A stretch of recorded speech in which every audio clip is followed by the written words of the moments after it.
Hello students, SV Academy Rawla के online platform पर online classes में आपका बहुत बहुत स्वागत है। आज हम पढ़ेंगे कक्षा 12 में इतिहास विषय के अंतर्गत पहला लेसन भारत का वैभवपूर्ण अतीत। उसमें हमने पढ़ लिया था आर्थिक जीवन की उपलब्धियाँ, कला संबंधी उपलब्धियाँ और विज्ञान से संबंधित उपलब्धियाँ। विज्ञान से संबंधित उपलब्धियों में हम पढ़ रहे थे चिकित्सा विज्ञान, और इसको भी थोड़ा पढ़ लिया था हमने कि विज्ञान की कसौटी पे खरा एवं वर्तमान अत्यधिक उपयुक्त एवं श्रेष्ठ चिकित्सा शास्त्र आयुर्वेद से हम सभी परिचित हैं। इसमें केवल मनुष्य ही नहीं अपितु सृष्टि के समस्त प्राणियों के जीवन व उपकार का वर्णन है। इनमें आयुर्वेद व चिकित्सा विज्ञान का उल्लेख है। भारत में आयुर्वेद की परंपरा बहुत प्राचीन है। ऋग्वेद में भीष्म, जिसको वेद या चिकित्सक कहा जाता है, का कई जगह उल्लेख आया है और एक भिषक को पैर की हड्डी जोड़ने का प्रयास करते हुए दिखाया गया है। इससे यह संकेत मिलता है कि यहाँ चिकित्सा विज्ञान काफ़ी विकसित था। चरक, सुश्रुत और धन्वंतरी इस क्षेत्र के प्रमुख विद्वान थे। चरक संहिता में चिकित्सा पद्धति का विशद वर्णन भी किया गया है। तो यहाँ तक हमने पढ़ लिया था। आगे बढ़ते हैं। भारतीय परंपरानुसार सर्वप्रथम ब्रह्मा ने आयुर्वेद का ज्ञान दक्ष एवं भास्कर को दिया था। भास्कर ने अपनी चिकित्सा पद्धति का विकास किया। दक्ष प्रजापति ने आयुर्वेद का ज्ञान अश्विनी कुमारों को दिया। अश्विनी कुमारों ने पर्वतों पर औषधियाँ उत्पन्न की और चिकित्सा के क्षेत्र में अनेक चमत्कार दिखाए। चरक संहिता में अच्छे वेद के 6 गुण बताए गए हैं। वो 6 वेद, अच्छे वेद में 6 गुण कौन कौन से हैं? देखो, विद्या यानी कि शिक्षा, वितर्कों आलोचनात्मक दृष्टिकोण यानी कि विज्ञान, स्मृति तत्परता यानी कि शीघ्रता व क्रिया। आयुर्वेद ऋग्वेद के उपवेद के रूप में जाना जाता है। अथर्ववेद के अध्याय 8 श्लोक 10 में उल्लेख है कि जहर का उपचार जहर होता है, जहर को जहर ही काटता है। शरीर के अच्छे व बुरे जीवाणुओं, जिसको बैक्टीरिया कहते हैं, का उल्लेख भी है। वेदों के 3 प्रमुख विषय हैं, ईश्वर, आत्मा और प्रकृति। तो प्रकृति में संपूर्ण चिकित्सा विज्ञान का विवरण है भी। अब ये हैं धन्वंतरी और चरक, जो महान चिकित्सक हुए हैं भारत के। आयुर्वेद के त्रिधातु सिद्धांत, त्रिदोष सिद्धांत, पंचभौतिक देह व उसका पुरुष, प्रकृति संबंध, सांख्य दर्शन का शब्द धातु सिद्धांत आज भी चिकित्सा विज्ञान के क्षेत्र में अचूक और उपयोगी है। यानी कि वर्तमान समय में भी जो प्राचीन परंपरा थी उसका अनुसरण किया जाता है, उसी का उपयोग किया जाता है। आचार्य सुश्रुत ने चिकित्सा में शल्य, जिसको सर्जरी कहते हैं, काय चिकित्सा, जिसको कार्डियोलॉजी कहते हैं, भूत विद्या, कुमार भृत्य, पेडियाट्रिक्स, अगध, टैक्सिकोलॉजी, शालाक्य, रसायन व वाजीकरण, विल्टिफिकेशन आदि अष्टांगों का विवरण दिया है। ये 8 अंग हैं भी, इनका वर्णन किया गया है। चरक संहिता में देह औषधियों का विशुद्ध वर्णन है। चरक व सुश्रुत के ग्रंथों का अनेक भाषाओं में अनुवाद किया गया है। वाग्भट ने अष्टांग हृदय संहिता में आयुर्वेद का ज्ञान व्यवस्थित कर संग्रहित किया है। उन्हें ज्वर, अम्बपीत, कास, राज्यक्षमा, पांडुरोग, उदर उन्माद, अपस्मार, मूत्रधात, नेत्र रोग, कुष्ठ रोग आदि के लक्षण व उपचार का ज्ञान था। इनके अलावा माधवकर, वृंद, धन्वंतरी, चक्रपणिदत्त आदि प्राचीन भारतीय आयुर्वेदाचार्यों ने इस ज्ञान में निरंतर वृद्धि की, यानी कि चिकित्सा विज्ञान को और अधिक आगे इन विद्वानों ने बढ़ाया। आगे है गणित। थोड़ा गलत लिखा है, इसको सही कर लेना भाई। गणित ज्ञान की दृष्टि से हम कह सकते हैं कि सिंधु सरस्वती सभ्यता में गणित की संख्याओं के लिए प्रतीक चिन्ह थे। संख्या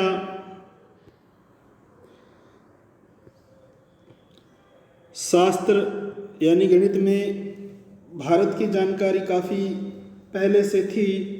शून्य व उसका उपयोग करना भारतीय बहुत पहले से जानते थे। विल्ड्यूरेंट ने अपनी पुस्तक सभ्यता का इतिहास में लिखा है, वह भारत है जिसने हमें सभी संख्याओं को केवल 10 अंकों से व्यक्त करने की अभिनव बिल्कुल नई विधि बताई। किस पुस्तक से पता चलता है? विल्ड्यूरेंट ने अपनी पुस्तक सभ्यता के इतिहास से हमें पता चलता है कि भारत एक ऐसी देश है, ऐसी कंट्री है जिसने हमें सभी संख्याओं को केवल 10 अंकों से व्यक्त करने की अभिनव बिल्कुल नई विधि बताई है, जिसमें प्रत्येक अंक का निरपेक्ष मूल्य और स्थानीय मूल्य भी था।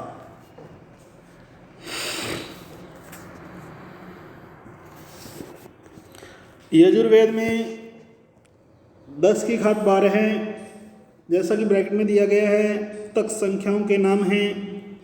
और विक्रम संवत के बाद 10 घात 53, 10 की घात 53 संख्या लिखने का भारतीय लोगों को ज्ञान था, जबकि 4वीं शताब्दी ईस्वी पूर्व तक रोम व यूनान में अधिकतम 10 की घात 4 की संख्या लिख सकते थे। यानी कि रोम की सभ्यता से पता चला है कि 10 की घात 4 यहाँ तक की वो संख्या लिख सकते थे, परंतु जब भारत की बात करते हैं तो विक्रम संवत के बाद 10 की घात 53 तक संख्या लिखने का भारतीय लोगों को, भारतीय विद्वानों को ज्ञान था, उनको जानकारी थी। दशमलव के प्रयोग द्वारा गणित के क्रांतिकारी विकास का आधार भारत था। 7वीं सदी के बाद लैटिन व अरबी अनुवाद से यह ज्ञान भारत से विश्व में पहुंचा। वर्गमूल निकालने की पद्धति, त्रिभुज, चतुर्भुज, वृत्त की परिधि का क्षेत्रफल, पाई का 4 दशमलव तक मान यानी कि एग्जैक्ट वैल्यू 3.1416 का ज्ञान 5वीं शताब्दी में आर्यभट्ट को था। यानी कि जो पाई 22/7 जो मान निकालते हैं अपने, तो इसका भी 5वीं शताब्दी में, यानी कि हम 21वीं सदी में चल रहे हैं, तो 5वीं शताब्दी में इन लोगों को ज्ञान था, जिसको आर्यभट्ट कहा जाता है। किसी भी घात के विस्तार का सूत्र ब्रह्मगुप्त ने खोज निकाला था। यानी कि कोई भी घात हो उसके विस्तार का जो सूत्र था, रहस्य था, वो भी ब्रह्मगुप्त ने खोज निकाला था। भास्कराचार्य के ग्रंथ लीलावती व सिद्धांत शिरोमणि अंकगणित, बीजगणित व रेखागणित की दृष्टि से महत्वपूर्ण हैं। शून्य लब्धि में आधुनिक प्रगतकलन गणित यानी कि कैलकुलस का उसको ज्ञान था। बोधायन के सुलभ सूत्र से क्षेत्रफल के सूत्रों की जानकारी मिलती है। समकोण त्रिभुज का योग 2 भुजाओं के वर्गों के समान होता है। रेखा गणित के इस सिद्धांत चिति प्रमेय का प्रतिपादन बोधायन नामक विद्वान ने किया था। पाइथागोरस ने इसे भारत से प्राप्त किया। वर्ग सूत्र भी बोधायन एवं आपस्तंभ का है। कात्यायन ने वृत्त के ग्राफ को नापने की विधि बताई थी। आगे है खगोल और ज्योतिष विज्ञान। ज्योतिष विज्ञान से संबंधित और खगोल जो आकाशीय संबंधित है, ब्रह्मांड से संबंधित। अपनी निरीक्षण शक्ति के बल पर प्राचीन भारतीय अन्वेषकों ने खोजकर्ताओं ने अंतरिक्ष, तारे, ब्रह्मांड आदि के विषय में ज्ञान प्राप्त किया, संबंधित ग्रंथों की रचना की। भारतीय पंचांग प्रणाली से प्रकट होता है कि पृथ्वी का आकार और भ्रमण, सूर्य ग्रहण, चंद्र ग्रहण, ग्रह उपग्रह, तारों की गति, 27 नक्षत्र आदि के बारे में जानकारी व गणना वर्तमान प्रगत विज्ञान के युग में भी सटीक है। जब विश्व को पृथ्वी के आकार के बारे में जानकारी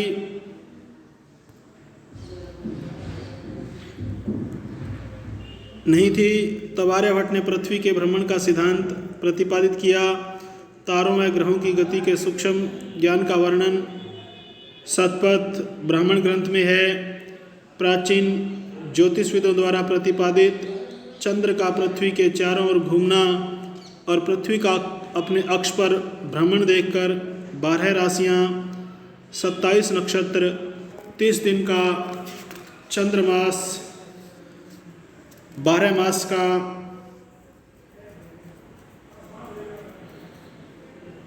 30 दिन का चंद्रमास, 12 मास का वर्ष, चंद्र व सौर वर्ष में समन्वय हेतु, तालमेल हेतु तीसरे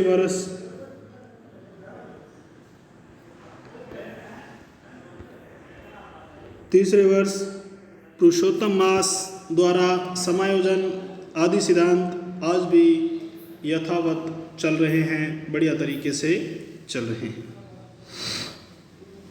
आगे है भौतिक व रसायन विज्ञान। कणाद ऋषि वैशेषिक दर्शन के रचयिता एवं अणुसिद्धांत के प्रवर्तक थे। इनसे हमें प्राचीन भारत में भौतिक विज्ञान की प्रगति की जानकारी मिलती है। कणाद ने पदार्थ, उसके संगठन, तत्व व गुण के सिद्धांत को प्रतिपादित किया। अणुओं के संयोजन की विशुद्ध धारणा भी कणाद ने दी। पदार्थ, कार्यशक्ति, गति व वेग आदि विषयक भौतिक सिद्धांत प्राचीन ऋषियों व विद्वानों ने दिए। यूरोप में 14वीं शताब्दी में भौतिकी के जो सिद्धांत प्रस्तुत किए गए वे 5वीं शताब्दी के प्रशस्त पाद के पदार्थ, धर्म ग्रह संग्रह व व्योम शिवाचार्य के व्योममती ग्रंथों में उपलब्ध है। प्राचीन काल में भारतीयों को रासायनिक मिश्रण का भी ज्ञान था। इसका उदाहरण मेहरौली का लौह स्तंभ है, जिस पर आज तक जंग नहीं लगा। मेहरौली में यानी कि जो लौह स्तंभ है, मेहरौली यानी कि दिल्ली में, और उस पर भी आज भी जंग नहीं लगा। समाज से दूर वन में रहकर केवल ज्ञान की उपासना करने वाले तपस्वी लोगों को एक बहुत बड़ा वर्ग प्राचीन भारत में अध्ययन अध्यापन करता था। उनके आश्रम मानव का मार्गदर्शन करने वाली प्रयोगशालाएं थी। भारतीयों की भौतिक प्रगति के मूल में आध्यात्मिक प्रेरणा थी। भारत के प्राचीन विद्यापीठ संसार के अनेक देशों के छात्रों से भरे रहते थे। सभी देश भारत को गुरु मानते थे। इसीलिए मनु ने बड़े आत्मविश्वास से घोषणा की कि इस देश में जन्मे ज्येष्ठ जनों के पास अपने चरित्र निर्माण की शिक्षा लेने हेतु संसार के मानव आए। यानी कि संसार से लगभग सभी देशों से यहाँ लोग शिक्षा प्राप्त करने के लिए, अपने आप को शिक्षित करने के लिए यहाँ पहुँचे। तो सारांश में हम यही कह सकते हैं कि भारत का अतीत वैभवशाली रहा है। पृथ्वी पर रोम, यूनान, मिस्र, सुमेरिया आदि संस्कृतियाँ उदित हुई और अस्त भी हो गई। यानी कि उनका उदय भी हुआ और वो अस्त भी हुई, ख़त्म भी हुई। लेकिन भारतीय जो संस्कृति है अनवरत रही, लगातार रही। अर्थात भारतीय संस्कृति का आज भी विदेशों ने अनुसरण किया है। भारतीय संस्कृति ने केवल भारत ही नहीं अपितु विश्व के अनेक मानव समाजों को प्रभावित किया है। भारत देश आकार में विस्तृत, परंपरा से समृद्ध, प्राचीन विपुल साहित्य से भरपूर, सतत यानी कि लगातार इतिहास व अनंत संस्कृति से परिपूर्ण है। अनेक संघर्षों का मुकाबला करते हुए भारतीय संस्कृति अस्तित्व में रही, यानी कि संसार में फैली रही। भारतीय धर्म, समाज एवं संस्कृति व इतिहास प्राचीन काल से अत्यधिक गौरवपूर्ण एवं समृद्ध रही है। अनेक विदेशी आक्रमणकारियों ने भारतीय संस्कृति व धर्म को बहुत ही आघात पहुंचाया, नुकसान पहुंचाया, लेकिन हमारी संस्कृति का स्वरूप इन आक्रमणों के बाद भी अक्षुण्ण बना रहा, स्थायी बना रहा, आज भी बना हुआ है। भारत भूमि वीर भूमि रही है, जहाँ वीर महापुरुषों ने अपने प्राणों की अपेक्षा अपनी स्वतंत्रता एवं सम्मान को अधिक महत्व दिया है।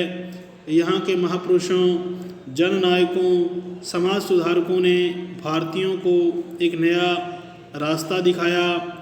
वैदिक साहित्य से हमें जानकारी मिलती है, लोगों में भारत माता, भारतवर्ष या भारत खंड के प्रति सम्मान एवं भक्ति की भावना थी। यह हमारी राष्ट्रीयता का प्रतीक है। प्राचीन काल से ही भारत में राष्ट्रवाद के विकास के विभिन्न सोपान रहे हैं, चरण रहे हैं। भारत में राष्ट्रवाद की अवधारणा वैदिक काल से चली आ रही है, वेदों के काल से ही चली आ रही है। सांस्कृतिक राष्ट्रवाद की अवधारणा को विशेष महत्व था। प्राचीन काल में वृद्धतर भारत का उल्लेख मिलता था, जिसके अंतर्गत भारत का सांस्कृतिक साम्राज्य संपूर्ण मध्य एशिया में व्याप्त था, संपूर्ण मध्य एशिया तक फैला हुआ था। भारतीय संस्कृति ने अनेकाविध उपासना पद्धति का सुंदर समन्वय या सुंदर तालमेल प्रस्तुत किया है। आगे हैं ये महत्वपूर्ण अध्ययन बिंदु, जैसे प्राचीन काल में भारतीय संस्कृति का विश्व में प्रसार था।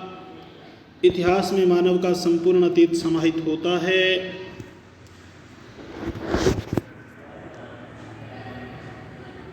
आगे है वैदिक साहित्य विश्व का प्राचीनतम साहित्य है। बौद्ध एवं जैन ग्रंथ भारतीय इतिहास की जानकारी के महत्वपूर्ण स्रोत हैं। भारत में उत्तर पुरापाषाण काल के कई प्रमाण उपलब्ध हैं। व्यवस्थित नगर नियोजन सिंधु सरस्वती सभ्यता की प्रमुख विशेषता है। सिंधु सरस्वती सभ्यता का विस्तार भारत सहित वर्तमान पाकिस्तान और अफगानिस्तान में भी है। सरस्वती नदी वैदिक आर्यों के जीवन का प्रमुख आधार थी। सिंधु सरस्वती वासी मिट्टी के बर्तन बनाने की कला से परिचित थे। सिंधु सरस्वती वासी मुहर निर्माण कला में पारंगत थे, यानी कि एक्सपर्ट थे। प्राचीन काल में कई भारतीय नाविकों ने समुद्री मार्ग से विदेशी यात्राएं की एवं भारतीय संस्कृति का विश्व में प्रचार प्रसार किया। समुद्र पार भारतीय प्रदेशों को द्वीपांतर कहा जाता था। नवपाषाण युग में मानव पत्थर के उपकरणों की सहायता से पशुपालन व कृषि कार्य करने लग गया था। सिंधु सभ्यता के अधिकांश स्थल सरस्वती नदी घाटी क्षेत्र में स्थित हैं, इसलिए इसे सिंधु सरस्वती सभ्यता कहा जाता है। ऋग्वैदिक काल में सभा व समिति नाम की दो महत्वपूर्ण संस्थाएं शासन संचालन में महत्वपूर्ण सहयोग करती थी। प्राचीन भारत में विज्ञान के क्षेत्र में ज्योतिष, खगोल, गणित, चिकित्सा, भौतिक विज्ञान, रसायन विज्ञान का ज्ञान काफ़ी समृद्ध था।